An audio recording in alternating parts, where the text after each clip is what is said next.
got my girl Sapphire with me here as well. Um, super, lot going on right now. We got Browns playoffs. We're going to give our predictions for that. Irie is going to be joining us at 6:30, and then also we're going to open up actually with NCAA. So usually we don't open up with NCAA, but for those of you who watched the game last night, I was having a complete meltdown. I did text Sapphire a couple times, like, can I turn this off? Because I didn't want to watch it anymore. I kind of knew the way it was going to go. I was hoping Washington was going to catch up, and it looks like they gained a little momentum and their defense was playing a little stout. But the school up north is your national champions. Listen. First of all, let's just get it done and over with, girlfriend. Okay? Let's just get it done and over with. I've been actually looking forward to this moment for almost 24 hours because, look, it was what it was. This Buckeyes fan, Michigan dominated all year. There was never a question. Their program was tight, okay? They dominated. I did not care about stolen signs and video. Everybody is cheating. There's too much money involved, even on the collegiate level, to think that most teams are doing the same thing, right? So, not my Buckeyes. We don't do that. We win fair and square. Okay. We're not cheaters. Okay. I don't know, but I tell you this much. I can't remember the last time I watched a CFP or any championship game where I saw a team toy with their opponent the way that I perceived Michigan did that last night. The game was really over, that fourth quarter, when they started throwing them, running the TDs and passing. But here's the point. They lost their focus. We had to see the imagery of Harbaugh's brother coming down, Somehow I missed all that. Oh, girl. I mean, it was real, But despite that, they still were able to turn it back on and pretty much contain Mr. Penix Jr., contain their receivers. The defense let him throw what they wanted him to throw. Look at his average yards per pass. Yeah, the way he throws the ball is very ugly, too. Well, so were those uniforms, too, by the way. But that's a whole other conversation. Which one? The Washington uniform? I was like... their linemen looked like they had a mini jersey on. So I saw a lot of gut, right? And I'm like, come on now. This is the national championship game. Y'all got to rep some kind of way. I felt that the game was over in the first quarter when they were able to rip off those two runs and Washington couldn't tackle and didn't have an answer. And they gave up too much space in their offensive linemen. We said that the Michigan offense was kind of going to feast on that defensive front, and that's kind of what happened. So, they definitely did some excellent scouting. I'm not sure what amount of cheating they did for this game because we know that they're cheaters. But, they had Washington's number from the very beginning. Washington's defense did clamp down on them a little bit. Going into halftime, they were able to get a little bit of rhythm taking place. He was able to finally, connect on some passes. He threw underneath a lot of the time. So I was about to say, don't be fist bumping him because they won. We just like sports. You come.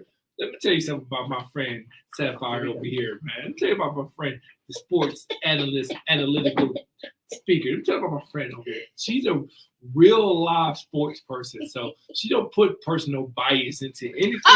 She call it what it is, and that's it. She may not like the Wolverines, but she gonna call it what it is and say, "Hey, they're the best team they won," and that's it. She'll call it down the middle. Let me tell you something. The Buckeyes cheat too. No, they don't. We don't have to. See, that's what I hate. I hate fandom when they don't air. I hate it. She gonna text me. I'm nauseated. I'm really no, I put sick. On Facebook I was nauseated. I text you. I'm having a meltdown right now. So I make sure people check on her on Facebook and make sure she's all right. I was rage Facebooking at the time. Game? Here's a great stat for you: 13 possessions. Washington. If I would have told you before the game that Washington would have 13 possessions, how many times do you think they would score 13 possessions? Well, the way their offense had worked, you think that they might be able to score at least five of those possessions, maybe. They scored 13 points. I know. 13 possessions. That goes to that elite. That's what you call an elite defense. Mm-hmm. They got another scheme. He schemed the back end, but he didn't bring as much pressure blitz. He didn't blitz a lot. That was your front four guys, your core D lineman, and said put pressure on him. And that's what he did. They sacked him one time, but they pressured him. They beat him. It's like a boxing match, right? Mm-hmm. I'm sorry, he moved by the blows. And all of a sudden, Michael's balls started to float. His football started to float a little bit after a while. He was hitting it like first quarter, you see it, all of a sudden more and more the game got into it. Because he don't miss passes. Sapphire. Beautiful. He throw the ball very well, don't he? No, yeah, it was He very don't, well. but he missed a lot of passes. That he normally doesn't. He normally, you know why? Because they was getting to him. Get a little quick back there. Little quick trigger. It was a great game. I mean, And correct me if I'm wrong, because there was a lot of craziness where I was at. Real quick story. I tried to visit my mother, but when I got there and realized that she didn't have ESPN, it was a real kiss on the cheek. Gots to go, Ma. So I had to go find a place over in Avon to watch it. But did I hear that there was a Michigan player that was had broken hands? Was playing yeah, he talked about it. both of them. So this is what I'm saying. This is the greatness of that blue up north, Michigan. No one was going to beat them this year. They held. Go ahead. No, you go say it because you go ahead. You explain it. They held. When you look at Washington's team rushing yard average, 2.3 yards. Come on now. And in terms of receiving, when I talk about they contained Penix Jr., average pass 9.4 yards. Like they shut Washington down all phases, special teams, defense, offense. Like they had J.J. McCarthy looking like a young Tom Brady the way he was dropping his back, throwing those passes. Yeah, just having him manage the game as normal. So here's the thing, and this was somebody said, so Joe Clark. I love Joe Clark, one of the greatest college football analysts out there right now. And he pointed out Washington have their quarterback Penix to do NFL type throws all over the field. Like just as I need you to do this. Michigan have more of a game manager to run, but when it's time for you to make those throws. So J.J. McCarthy made that pass to Loveland, to the tight end, slipped it through two hands up the field. Like when you talk about J.J. McCarthy, he comes up big when he needs to come up big with plays, including those runs. Yeah. When Washington thought they had him figured out, he's like, okay, well, let me put this on you. Just brilliant all the way around from an offensive scheme perspective. Good decision making. Oh, yeah. It was a really good. Michigan showed they were the best team in the country. Even if we throw Georgia there, Georgia had a couple games throughout the season where they were up and down. They wasn't great every game that they played, right? I think Michigan beats Georgia too. Absolutely. They smacked Texas and they smacked Florida State. Like that defense is legit. It's phenomenal. And speaking of, to his point, I hit the ESPN page. I couldn't sleep. I was so amped up by that game. I was too. So I was clicking around. And of course, they already have the 2024-25 preseason poll out. Who's at the top of it? Georgia. Yeah. Oh, I thought it was Michigan. No, Georgia. So it's going to be SEC team. So, but here's the thing I love with Joe Clark saying. Shout out to Joe Clark. I actually got an interview with him in a couple of weeks. Nice. Yeah, I'm coming up. So what he said was everybody should watch that game in Washington, Michigan. Michigan last 4 recruiting class fell outside the top 10. Average like top 14, right? Their player ranking is 14. So out of all the top teams, they rank as number 14 as all the players for a roster. 2 5-star players. And they dominated everybody. You talk about Washington, same thing. The highest rated guy they got is a 4-star player. Everybody else is 3 stars. So when we're talking about college football now, with the 12-team playoff, it's other teams saying, oh, we can do that. It's how you structure and build and buy into the program. That's true. Right? You got Michigan will have some attrition. People will transfer, but they didn't transfer now. Because the mission was get through this playoff. Then the Harbaugh has been known to say, okay, if you find somewhere to go, Jordan Castleberry with that. He probably, if he would have stayed, if he's from Cleveland, Ohio, if he would have stayed in Michigan, he would have had a ring right now. But it's a wonderful welcome to the Big Ten, to Washington, right? Yeah. They're already on the schedule for Michigan in October. Oh, really? Yeah. This is real. This is absolutely real. And I really think from that perspective, it was a nice coming out party for the Big Ten. There's been all this hype about SEC. There's been all this hype about Pac-10 and who's leaving and where they're going. There's been all this hype about transfer portal. There's been all this hype about NIL. Michigan repped the Big Ten, and they repped just what Chris Giles said about having a program, a culture that these young men bought into. They spread like mayonnaise. And they say they've been around. Listen, one of the changes was, because people got to watch this and understand this journey, this 4-year journey of Michigan, right? 2020, during COVID, they were 2-4. They wanted Jim Harbaugh out. Mm-hmm. So he had to check and change himself. Brought in younger guys. Brought in a new program. He stopped playing for the people on the outside and just started playing for me on the inside. The players stopped playing for people on the outside. I'm gonna play for us on the inside. This is us. This is the us thing now. Remember, I told you before JJ got there, he said it was that 2-4 season. And it was losing to Wisconsin 38. So they was getting blown out by somebody. And JJ tweeted out, "Hey, breathe easy. Mm-hmm. Don't worry. It's gonna be better." Yeah. They got Donovan Edwards, the running back, who scored the first 2 touchdowns. Yep. Donovan Edwards. They couldn't stop him. He was a 5-star player. Mm-hmm. Donovan Edwards. So you look at this team, how he built. A story says Bill Poggi, who is now the coach at UNC Charlotte, I think, who was with Michigan last year. That is Harbaugh, really good friend. Okay. And they were sitting down in a meeting. Harbaugh said, "I really like the team practice today." And he said, "Well, I go tell the team that." Because he wasn't, they said Michigan wasn't as forceful pre-COVID. All of a sudden, he'll start going like, "Hey, man, you guys practice very well." He became, notice Jim Harbaugh became more personal. Yep. A notable difference. Absolutely. More personal to talk to him. More, and then when you do talk to him, talk with him maybe 2 or 3 minutes, maybe 2 minutes, he'll say, "Hey, it's these guys." Mm-hmm. He'll move away from the players. Yep. Notice he wasn't on that thing talking the whole time. That's right. "Hey, my dad wanted to say something. Yeah. Come on, Pops." Yeah. I mean, And I was walk feeling right it. away. I'm sorry. I was feeling the whole imagery with his dad, his mom, his bro. I was feeling that because there has been a very different, just his vibe is very different, so. Yeah. They didn't want to face Ohio State that year, though. They got out of that in 2020 because it would have been horrendous probably.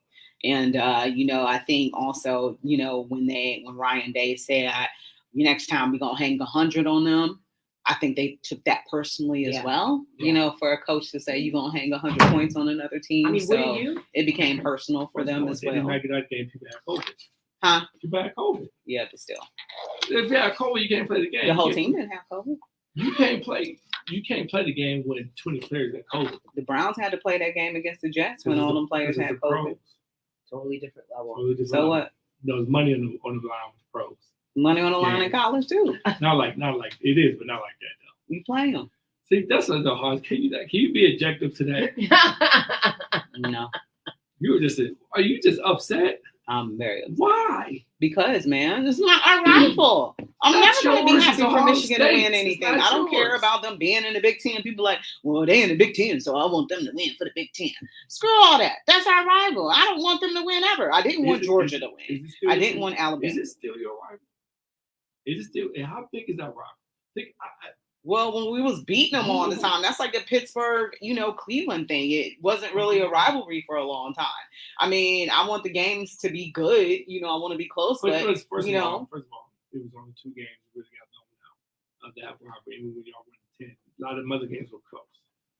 Remember the JT Barrett? It was supposed to be the first down, mm-hmm. and it was close games. It was close games, so it wasn't blowouts.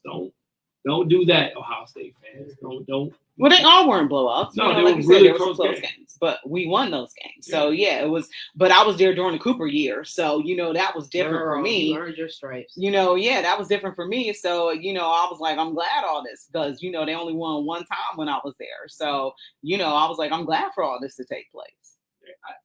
You've seen the best team in the country. They just played well. It's just a great story for them guys. Guys just bought it. Guys came back.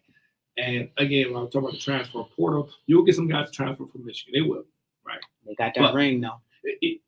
But plus Harbaugh, again, allows them to practice during this whole time, knowing that you're going to transfer. Then I'm going to help you get to where you need to go to. That's what's up. I can appreciate that. And advocating for revenue sharing. I've been saying this for 30 years. Some of these young men, they give their blood, sweat, and tears, and they don't always graduate, and they don't always graduate with a degree that will really help them start their lives as adults on solid footing. What do they have? They gave it all to these universities. I absolutely think they should be paid. Because they always say, well, you get your education paid for. Okay. But not in terms of how much money you're getting to university. See, they don't understand. Football pays for every single sport outside of basketball. Basketball get their own, and depending on the school, though. Also depending on the school, how good your basketball team is in school. Oh, even University of Cincinnati, right?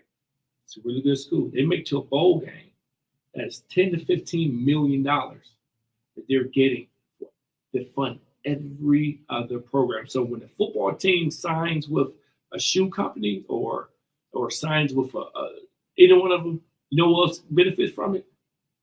The club rugby team. Right. The club. I'm not talking about the one I'm talking about the club team. Yeah. What is that? That's what it does. So when they're banking all this money, and my jersey number 4 has been sold. Well, it's certainly because I wore it. Wait, I don't know about club, because I played club lacrosse and we had to pay for everything. Well, because your school, Ohio State, doesn't do that. University of Michigan does that. We got some comments. George says, well, here in the Big Ten, we need to start getting used to those Washington colors starting this fall. And then he said, UN and the Houston Astros are different sports and they play, but they're cheaters caught doing wrong. Interesting. Okay. I respect that. I respect that viewpoint. Yeah, not cheaters. Huh? Everybody did it. Well, it's not really. Your coach had to sit for 6 games, so there was something going on. Listen, and that makes it even worse that they still won. Well, that's just a testament to the coaching staff that he has coaching with him that they were able to do that. Hello, Coach Kevin. Yeah, but that game was just great. I watched that defense was. There were 3 Michigan fans at the spot that I was at. So hilarious, because every time Michigan scored, they shouted "OH." I love the energy. I love the energy. I mean, they were decked out in their gear, but there was nothing but love there. But I'm telling you, where I was at, there was not a single car on the roadways. Every place was packed. Like watching this game. So you're in Ohio and you're watching this game. Is it, were they watching the game because the betting and the parlays? That probably had a lot to do with it. But there were a lot of haters wanting Michigan to lose. I can't get that. That's like me. Maybe I just look at it way differently, and maybe because I think you do, which is okay. But most of us are emotional. I've never seen her look like she went in. I've never seen her do that ever in the history of. Look at her face. Radio. Yes. I wish you guys could see her face right now. I've never seen Rachel like this ever in life. I've been waiting for this Rachel forever. I just wasn't expecting them to win a national title, and that's where it hurts my heart. It stops for me. How did you not see this? Maybe because I'm a Michigan fan. I kind of seen this build up. Right? I like to go back to the conversation. I have these conversations with Rachel. She don't remember these conversations. And I said, in 2021, I said, hey, Rachel, remember? I said, Harbaugh changed his coaching staff. They became younger. You know why? Because he got to get used to the kids, And you kind of brushed that off. And I brushed it off every time. Yeah, he said, yeah, whatever. Had a pretty good year, came close. I said, hey, They got so and so player. This and that. They doing this with it. Yeah, okay, whatever. All of a sudden, they beat Ohio State. Yep. And that's He's when like, things oh. change. He's like, oh, and everybody said, this was the question. No, it's snowing outside. It's too cold. Well, we'll give you that. Coming to the next year, I'm watching Ohio State. I said, yeah, it's about to get ugly this next game. I think you might have told me that they were going to win in 2021. I did. I said we're going to win that game. I said they're going to go on a run. Because I seen the build-up. And I think I recall, was it 22? They were saying everybody on the team had the flu. Wasn't that one of the excuses they used? That was CJ. There. Yeah, everybody had the flu, Mm-hmm. right? Mm-hmm. I mean, I just think, as hard as it is, Rachel, I'm right there with you. I do not like Michigan. You got to give props. I watch football in an objective view, right? Though Michigan, my team, I would have told you games where, I'm a little nervous. They're not going to win. Like I watch football heavy in a different way, so I don't look at it as a fan. I don't look at it, just because they Michigan, they should do this. No. If Ohio State was a good team this year, I'll be like, Ohio State's a tough team. But I know Ohio State flaws. I keep telling the last 2 years with Ohio State flaws, actually last 3 years with Ohio State. It's not the running back that they got from Ole Miss. Yeah, he's going to help out. Really, really good running back. Probably the best running back in the country you get. Best in the SEC for sure it was. That does not help the defense, where you lack on defense. Mm-hmm. And these games that we lost against Michigan, it was defensive collapse. Mm-hmm. At the end, when you play against a really good team, like when we play against a better team, like comparable just like you, Ohio State goes beat everybody. When you get teams that's comparable with you, now that's when the players come in. Right.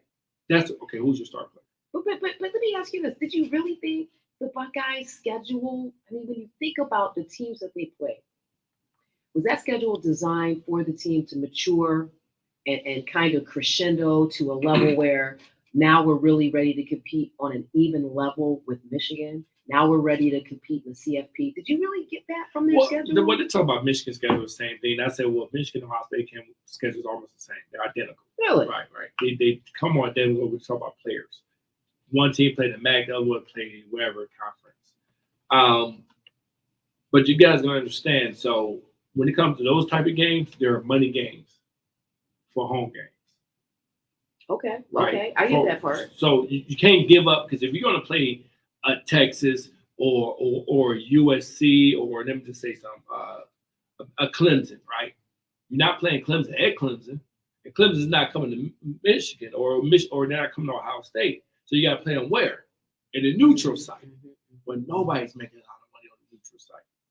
Okay, so I'm just reflecting. The first 3-4 games I would say was fluff, but then they had Nebraska, they had Minnesota, they had Indiana, same as Ohio State, Michigan State, Purdue. Same guys. Okay. Same guys. I don't know. I just had a sense that they played more Big Ten, but maybe I need to go back and look. Now you won't get as many cupcake games, but you got to have at least 3 on your schedule because of money. Yeah. Because you're giving up home games. Okay. Right, you're going to give up home games. If you want to play this tough schedule, we'll play Notre Dame. Now you can play Notre Dame back and forth because that's not a real tough game. Like if you're talking about the upper echelon of college football, right, you're gonna be like, do we really want to schedule a game there? Do we want to give up because we only got a lot of home games because of the Big Ten, right? Yeah, I guess I just feel like, I don't know. I want my team to be more battle tested before we get into the deepest part of the season. Alabama don't do it either. Alabama played Jacksonville State University. That's crazy. Well, but again, it's a home game. We get 95,000 people. You can charge $100 a ticket. That is money. That's back to the program. So you get into the economics of scheduling. Chris Styles with the business behind the field, business behind the game. I try to look at it every which way. She's real upset about it. I will admit, I wrote on Facebook, and I can probably go back to the post, that I knew Ohio State wasn't going to go anywhere this season because of the play of Kyle McCord, which I could see in the very first game. And I posted on Facebook. Do you think it was Kyle? Do you think it was Kyle, or do you think it was play call? I think it was Kyle a lot too. You talk about Kyle, who had the same stats as the guy that's coming in from Kansas State. the exact same stats. The only thing different, the guy from Kansas State got more rushing yards. But the QBR, everything is higher than the guy from Kansas State. I think he's gonna be sorry too. Well, That's not it. But I'm just saying, Right. Kyle, put it this way, Kyle yards and information, look that up if you can, was not too far off from J.J. McCarthy's.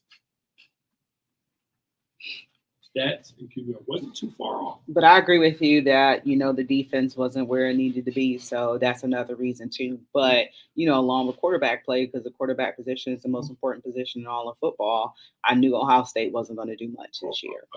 Again, so you have these elite receivers. One of the elite receivers we heard of was what? Marvin Harrison Jr. But you have more than that, though. So again, is that the quarterback not just trying to find somebody? Or is that the play call and put other people in position to make plays?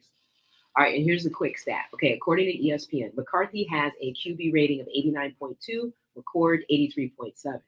Now, the Buckeye quarterback did have 16 more completions, but he also had 61 more passing attempts.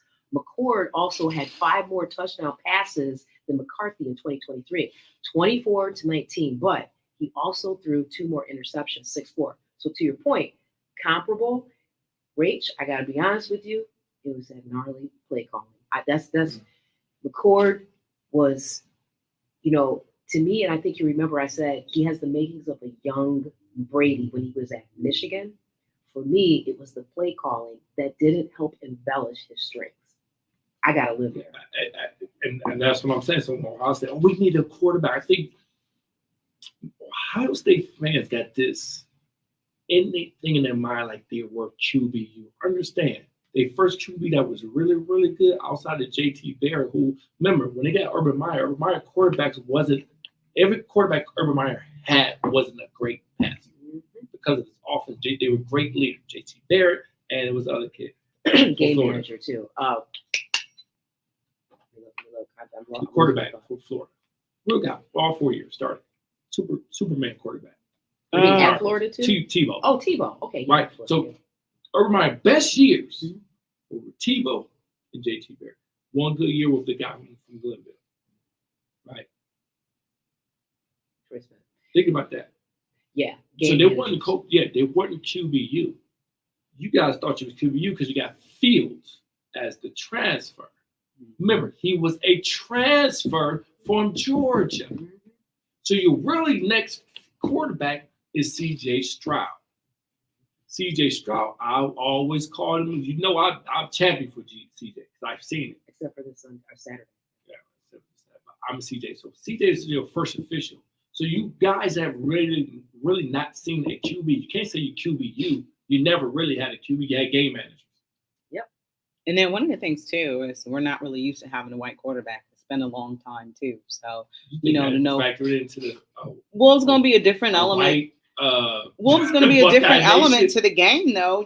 As well. Because you don't have a running quarterback. But Sapphire, you alluded to play calling, and I'd say some of the play calls during the game against Georgia were bad too. So I think that's a part of a downward cycle. But at the end of the day, I say Kyle McCord and also defense too, because you got to be able to stop the other team. I'm not mad at him with Syracuse, but I know why he went to Syracuse. I think a former Ohio State assistant is over there or something like that. But I really think that was a knee-jerk reaction. By who? Kyle McCord? Oh, by Ryan Day. Ryan Day couldn't promise him that he was going to start. That's all Ryan Day and staff thing all day long. When a guy starter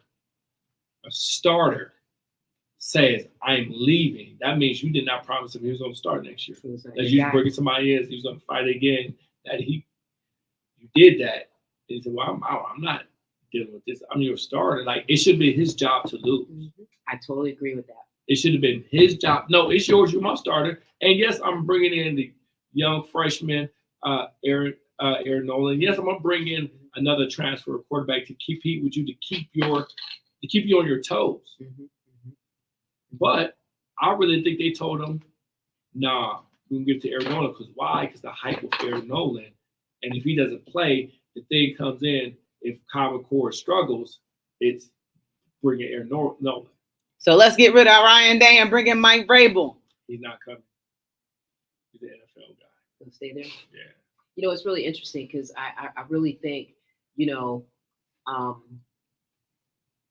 don't know what different Ryan Day we're going to see next year. I'll just leave it like Well, that. he's coaching for his job. And so. then they say he really is getting rid of his offensive staff. I think that's what they say he's doing. Bringing somebody He in. called the plays though, right? Yeah, listen. You know, and I think real quick another thing about Kyle McCord. I'm mindful that Eddie caught this. You know, the post game interview. I understand Eddie shared Kyle McCord said something to the effect of, "It's only a game." Yeah. And I know how that would have landed on me. I can't imagine a booster and somebody that's in the ear of Ryan Day, right? So it's real, and it's a shame that we have to still the system, the game stills the innocence of these young men. Yeah. Well, and you can close it on this one, but that was the turning point of that series. When Jordan Castleberry was there, he told me he said a lot of guys during that 2020 year didn't understand the game. And that's when he brought back a whole bunch of former Michigan. Bellamy is the safety coach, played at Michigan.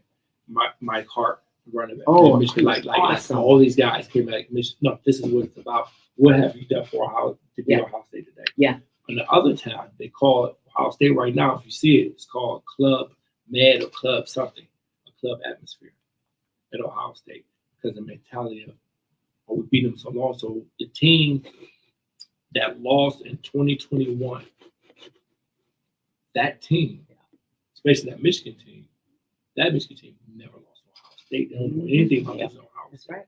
That's right. That's a run right there. And now, then that team didn't know. The Ohio State team never been in that game either. So you had two teams that never played each other in that game. One understood it. I just don't see how Ryan Day changes that culture. And that's the culture that needs to be changed. Boom. All right, we're going to take a break right now. You've been listening to Her in the Huddle on WOVU.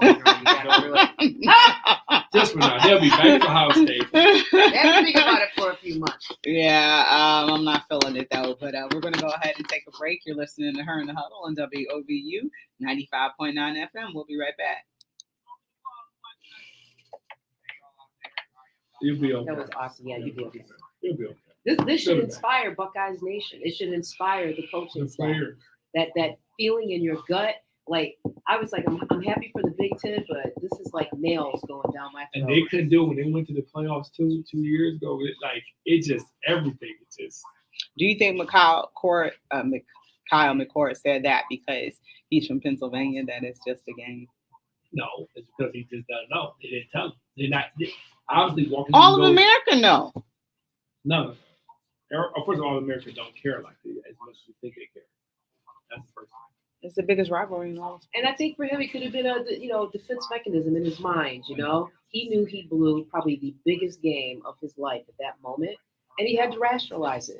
At the end of the day, it's only a game. No, you don't belong in the scarlet and gray, bro. You can't. At that one, he had to go. He did because he didn't understand it. And then he had to go back on campus with those students in those classes. How many people on that team was thinking the same thing though? Yes. All 4 receivers transferred already.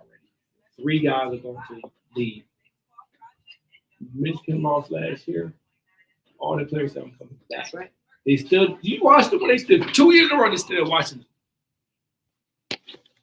Other team. We just got. Other team beat our ass. I'm watching this. I'm watching the whole celebration. McCarthy. Edwards, all they sitting there watching 2 years in a row, and they said, "Nah, I don't like this feeling." It's the feeling. What did Ohio State do? They got too arrogant, bro. Yes, they did. They did. They really got too arrogant. That's why it doesn't last long. When I saw the games, with Urban Meyer on the sideline like this, you knew what it was. I said, "Damn!" And then you contrast that to Ryan Day and the optics of him. I was like, "No." Yeah. Urban was like, "I wish I could coach." He was pissed. But he gets it. Then there was the one shot with him on the phone, and it didn't look like he was having a, "Hey, honey, I'll be home at 6." He was like, yeah. I wish they could figure out that and bring him back.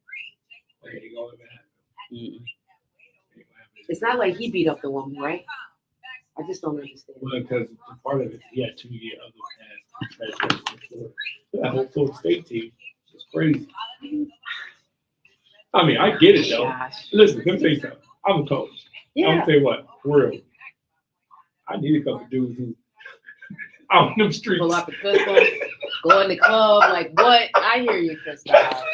I'll tell you what. I'll be fighting with my head coach, not about players. So he's like, listen, we need that dude. All right, welcome back to Her in the Huddle on WOVU and 95.9 FM. And before we go to Irie, we got one comment to finish this up, and it says, Ohio State might not be hoisting hardware, but because of revenue sharing, almost the Big Ten members, they will see some dollars via last night's win by TTUN. So that's from George Mendicki. So we got Irie Harris with us from Cleveland.com. Irie, how are you, sir? Greetings. I'm fine. How about yourselves? Hey, Irie, Sapphire, how you doing? Hey, Sapphire. Good to hear from you. So, Irie, we are going to the playoffs. Congratulations. You say congratulations, not like you ain't part of we. My job is to critique. I am in no way a part of. I just report on what I see, but I'm glad to see y'all smiling and happy and jumping up, jumping for joy. But I know playoffs don't usually come around like that with this franchise, so please enjoy the moment. But yeah, it's playoff times. The season is the regular season is over, and this team is still alive. It's amazing. Yeah, we're supposed to stay impartial too, but we just don't. The feelings are too great right here, right now, for us to be able to do that. So, what are your thoughts about this team going into the playoffs? Because, this team is going to be facing CJ Stroud, which they did not face him before. And, I don't know if you heard any of our conversation, but we were just talking about the Ohio State University. And, CJ Stroud was a great quarterback. Yesterday, we talked about how he's used to playing in big games, used to playing in front of 100,000 people. And, he wasn't able to pull off the win against Georgia. There's a couple of different reasons why. Ryan Day, our field goal kicker, they should have won that game, but they didn't. And they had the lead too. But they did not win that game. But he is used to playing under the fire and under the pressure. What are your thoughts about what do we need to do to stop CJ?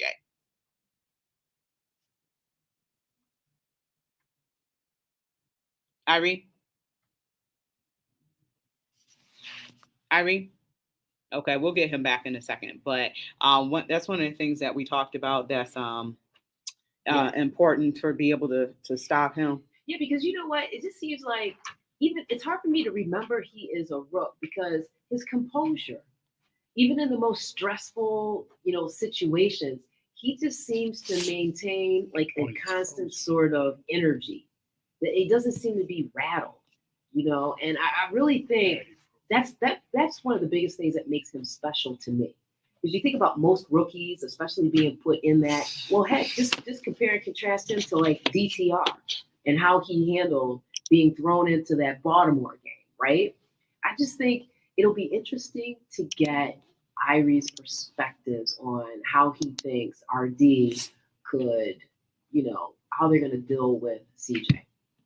Yeah, we're working to get him back. But I think that this defense is, you kind of almost you take a playbook out of Michigan, last night and you get to him and put some pressure on him. Yeah. So, knock him down a couple times. He needs to feel the heat of this defense and get in his mind, just like, Michael Penix did, like they did Michael Penix Jr. and be able to do that. So I think that that's one of the game plans that they're going to have. Irie, can you hear me? Yes, I can. Okay, welcome back. Lovely technical difficulties, always showing up at the right time, but I'm back. Okay, Sapphire had a question for you. Yeah, I want to get back to the question that Rachel asked. I mean, in your view, your experience, both sides very well. How do you think our defense is going to stop CJ Stroud? Yeah, it's a very good question because that was the big outlier from the last time that they played. I mean, I think the last time they played really showed just how big of a vessel CJ Stroud is, not just for this offense, but for this team at that. Like it was pretty much night and day from the last time he played him to how the Texans have looked the last couple of weeks with Stroud back. Honestly, the best way to do it, I think, would have to be with straight, mad dog foot on the pedal the entire game without any breaks taken, because Stroud's gonna beat you on some passes. He's mobile enough to beat you on some runs out of the pocket, but at some point it's gonna have to wear him down. And so that's what you're pretty much hoping for, along with tighter coverage. However, whatever Jim Schwartz is cooking up right now in the back, there's confidence in that being able to work. I know versus the Colts, the Texans, one wide receiver Nico Collins had like the game of his life, like 9 catches, 195 yards, and a touchdown. And I'm sure Schwartz has really made him a key player to watch for that Brown secondary.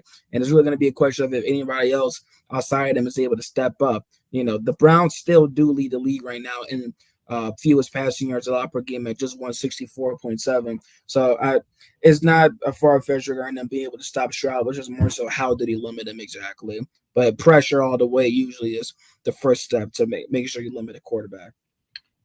Who plays against Nico Collins, Greg Newsome or Denzel Ward?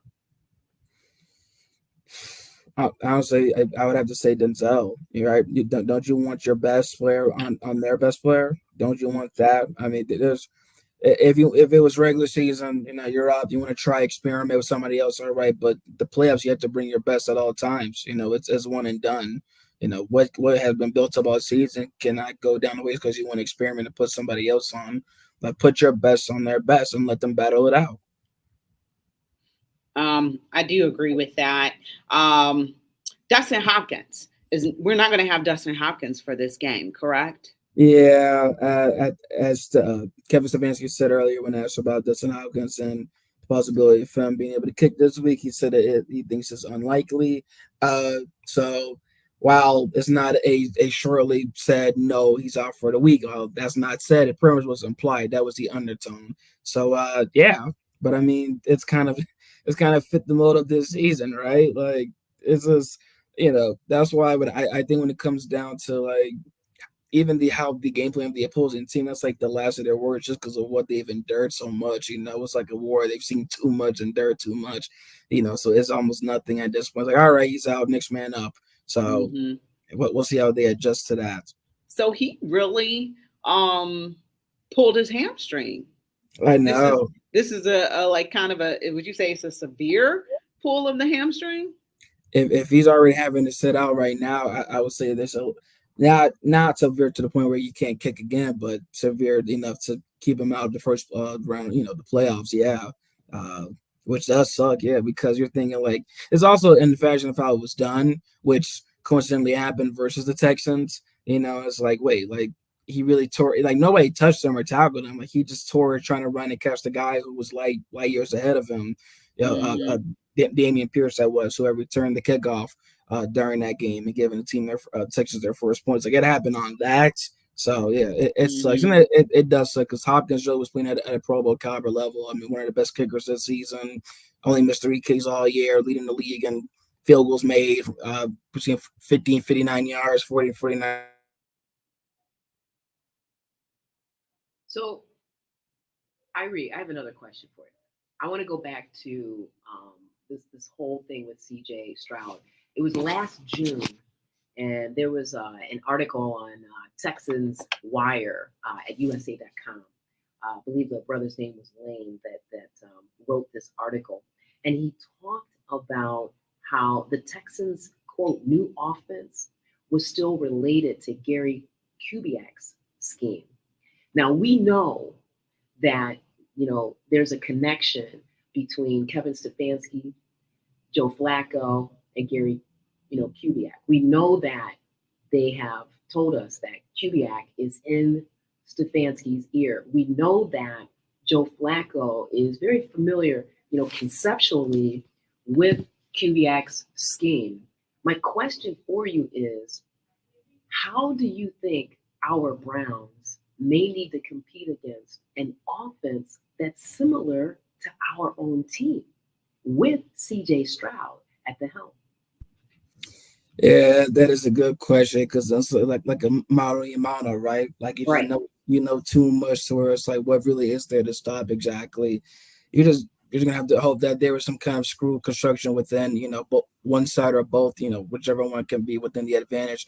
Definitely is interesting, especially like the QB connection, because yeah, he was the head coach in Houston for some time, between the late 2000s, early 2010s, and I know that before Stefanski came along to Cleveland, that they did have their time together, work, and so it's no surprise within him still being, an asset within Stefanski's game plan, how he goes about things. For one, I guess it's good to know that Stefanski's listening to Yeah. other I guess that can be a plus, but then, take that as you can. But it is going to be interesting to see how they apply that, though, ahead of Saturday. It really, really is. Yeah. We got a question from our audience. George Bendicky says, will the Browns use a bracket type of coverage on Nico Collins, the Texans, the best wide out, or how would he handle this? Would they use a bracket kind of defense, you ask? Mm-hmm. Bracket type of coverage. Yeah, I think that's possible. I mean, the biggest thing, it's not even so much to me, I guess, because of how the defense operates. It's not even so much, the scheme to come out, and whether it be a 4-3, whether it be a 4-2-5, whether it be soft or pass coverage or whatever it be. It's all about those 4 to 5 guys up front. That's the engine, this vessel of this team. So I think whatever happens, really, it starts to come from there, because we saw how anybody else not named CJ Stroud looked in the pocket for this Texans team, just off of those guys alone. So there's full confidence within whatever scheme to come out, and that secondary will come out, and it not just within the top guys, but even within those guys, that would be considered the others, right? The Ronnie Hickmans, the Anthony Bells, those guys that really step up and improve and show strides week by week. They're going to go out there within tight coverage and do whatever they have to do. But it really starts within that front engine up front. The games in which the secondary has lacked has also been connected to the engine of that front four lacking as well. When they played Denver, when they played LA, it just wasn't the same. There was It's really interesting. That was a great question, by the way. Who was it that asked that question? George. George, big ups, big ups. Because when I think about that, the only thing that sets me off is we're talking about CJ Stroud, who sees the film very well. And I think about, well, could a rookie who's already demonstrated his ability to maintain emotional intelligence on the field see that? And then I don't even want to say check down, but identify who that open man is. That's what I'm going to be looking at the game on Saturday. I think CJ Stroud, he's brilliant and he sees the field. It's like, I hate to, overstate this, but I remember when LeBron James came into the league and just the impact that he had from game one. And a reporter asked him, how is that? You being in high school last year, he said, look, when I'm out there, the game slows down. I see the game at a slower speed. And I really think that CJ Stroud has, demonstrated some of that. So, I mean, I hate zone. Let's be clear about it. But I just think, man, our secondary, is he going to, eat us up? Mm-hmm. Right? So I just thought that was a great question. It really gave me pause. So thank you for asking that. Irene, can you hear us? Yes, I can. Can everybody hear me? Okay, we got you back. You need to start coming in the studio. This is crazy weather. It's this wind or whatever. It's been windy since this morning, so that could be part of it. Irene, this Joe Flacco, this story just has so many storylines, and you're there. You get a chance to talk to him. What do you think his mindset is going into this game? It's such a huge game. It's such a huge game for the franchise. I believe that he's betting on himself, and that's one of the reasons why he didn't, sign a contract, necessarily, a long-term deal, because he's betting on himself. And, he might, at the end of the season, might be able to get a starting job somewhere or make more money as a backup elsewhere. So I think he's betting on himself. But, what do you think his mindset is going into this game besides wanting to win? Yeah, I mean, I think you kind of hit the nail on it, that he has bet on himself. I mean, this is a guy that, he's one of the biggest storylines in the NFL, but he was on nobody's mind back in mid-November, right? Like they say he was on the couch, like no team called him up, nobody gave him a chance up to until the second half of the season. So it's another team gave him a chance, and he's out here balling the way he is. Still with some little mistakes here and there, as we see discrepancies, but still balling has been a total just to him going out there saying I'm going to kill him and make everybody pay. So and honestly, since he's gotten here, he's been talking about football in January. So he's been looking forward to this, and that just shows how much confidence he has within this team. And he also did mention of the team having a meeting and some players on the team talking about their Super Bowl experience. So whether it be him, Ogbo, just multiple guys on the team and there aren't too many. That was what was so important with some of the the key guys that came in this year, Ronnie McLeod, Juan Thornhill, like certain guys, whether they were the best player on the team or a secondary player, just a role player on their team, have that experience of playing in a big game and know what the feeling is like, so they can pass that on to them. And Joe definitely is within that realm. We see. I mean, he balled out, as we know, back in 2012. The whole elite discussion started. So I see no reason for him to not want to get back into that again. However, I will say my only worry is that they fall too in love, and this isn't saying that he can't produce the way he has, but that they fall too in love with the pass game to where they don't want to run it as much. Some of the teams that they have gone up against recently were not as good in pass protection. Sometimes it's going to be a little different in playoff ball, whether you're experienced or not. And you know what? They got the last game. They've been looking at their last game. I totally agree with you, Irene. And that's the thing that you would think Stefanski would do what we think is the proper thing. For me to think about Flacco going down to Texas and throwing 40+ passes, I just can't get my head around that. And that was for me. And Irene, I'd love for you to talk about the game on Sunday. What did you think? Opportunity-wise, we had to see Stefanski do in terms of tweaking or looking at ways to tweak the run game, albeit with second, third stringers.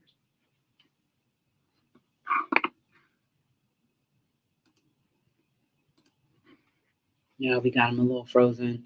But Ronnie McLeod has like 3 rings, right? Let's see. Let's check the factoid. I think he has 3 rings, and then you have some players who have some playoff experience with us. Myles Garrett has playoff experience. David Njoku has playoff experience. I already say he's gonna come into the studio next time. There you go. Yeah. I mean, I see what you're saying from a veteran, experience level, and I think I caught a quick blurb of a interview Flacco gave me. It's like, at this point, you work your season, and it's about one game, and not to try to think ahead of that. And to me, that was veteran leadership. It's one game, right? You don't even necessarily have to think about winner take all. It's one game. How have you prepared and gotten yourself ready for one game? Yeah, I definitely think so. And, like I said, this team is about cliches, one man, next man up and stuff like that. But literally you take one game at a time every week. You want to go 1-0.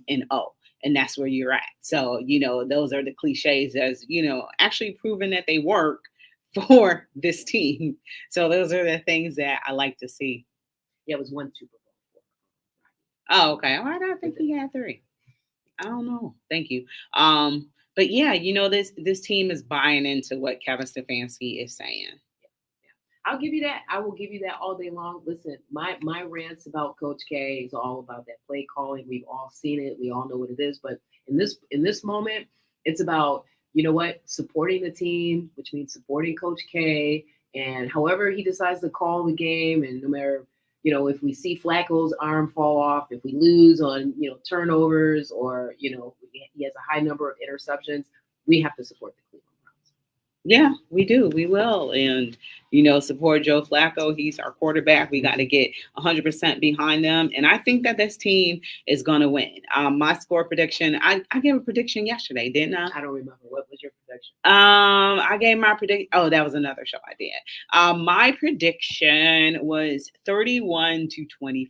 And somebody was like, "You saying that the Browns gonna score 31 points?" I'm like, "Heck yeah, I believe so." You take it through the air. I don't think that their pass defense is that good.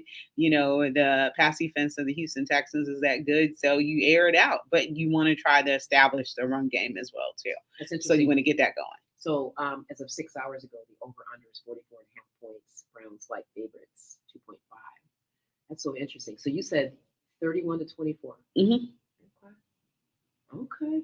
If Houston gets to 24. Man, maybe I should have switched that to 21. Rachel's face. It's like she just took a sip of Courvoisier, right? And a drag off of cigar. If Houston makes it to 24. Well, maybe I should have went 21-31. Okay. But I think they're capable of doing it, especially when they put that ball in the air. I don't think that Amari Cooper is going to have the type of a game that he had, when they played a couple weeks ago. But I think that, him and David Njoku, are going to be some weapons. And I think I said that yesterday as well. I think that, him using the tight end position, is going to be what's key. Not only is David Njoku a good blocker as well, so he's improved with that this year, but he's also a great pass catcher, which he's really shown this year. So I think he realizes what's on the line. I think this team realizes that they have the opportunity to be really special. Yeah, and perhaps that additional focus on Coop will create opportunities, for other receivers, which is why when I saw Tillman get hit the way he did, I was like, here we go. I'm already thinking about Saturday, right? Mm-hmm. So, but your man, Mr. Bell, could be a sleeper, mm-hmm. right? He could be a sleeper. Let's get creative. We have the weapons, right? So, yeah, I mean, I agree with you. And I'm feeling 31-21. I could do that. And, like you said, they might have a couple plays for David Bell. That's right. They haven't used him all year. So, they don't really have any tape on him. So maybe you have a couple of calls where you try to catch him by surprise. Elijah Moore is somebody that, Joe also seems to have a connection with as well. So I believe that they're going to try to spread the ball to counter at what Houston is going to do because, CJ is going to be throwing the ball a lot too, I think. Yes, he is. To your point about David Bell, is it a coincidence that both of those TDs we scored last week were to David Bell? It could be. Yeah. I'm just saying he worked him in. That's the whole point. And then he had another touchdown. I forgot what game it was, but he had another touchdown where he got caught wide open. Mm-hmm. I can't remember what game it was. I can't remember. But I was like, oh my God, they're actually, giving him a touchdown. Yeah. So George says his prediction is Cleveland 27, Houston 21. Okay. And my score prediction for Saturday, I'm playing with house money. Enjoy the ride. Thank you, Irie, to coming in. We do appreciate him. We were having, the weather is, knocking out his internet probably. So, but we're here strong with our radio waves at WOBU. Remember, you can always keep it locked here on 95.9 FM. You can download that WOBU app so you can have us on the go. You can also listen online at wovu.org, and then always contact the station with any questions, comments, or concerns at 216-271-0959. But I think that a lot of people here are pretty confident. I'm pretty confident going into Saturday. Well, I'm confident that our defense is going to do what they've been doing pretty much all season. That's what's giving me peace of mind about this game. I don't know what the heck to expect on the offensive side, but I'm going to continue to roll with the defense and Jim Schwartz, who should be the coach of the year. Thank you very much. Yeah, I think that the defense might feast a little bit too on that offensive line too. I think, Myles Garrett, he really hasn't gotten, a few sacks this past, few weeks. So I think that, him having that time to rest, as well, huge. That arm is definitely going to help. Probably at the end of the season, we'll hear that he needs surgery on that arm. So I think that that's where it's probably treading. So, his goal is to get through this season, help this team get to wherever they need to be, and then move forward. So, you pray for him to have continued health because he's going to be one of the X factors on what could possibly be a Super Bowl run for us. So you definitely want Myles to be able to get better. So that rest was crucial and important. I wish we were playing on Sunday or Monday night, but we're not. So I think that's going to work to our advantage. It is what it is. Yeah. You think so? I do. I think somewhere in the back of the players' minds, they're already up into social media. We got cut off. Okay, cool. All right. Good stuff.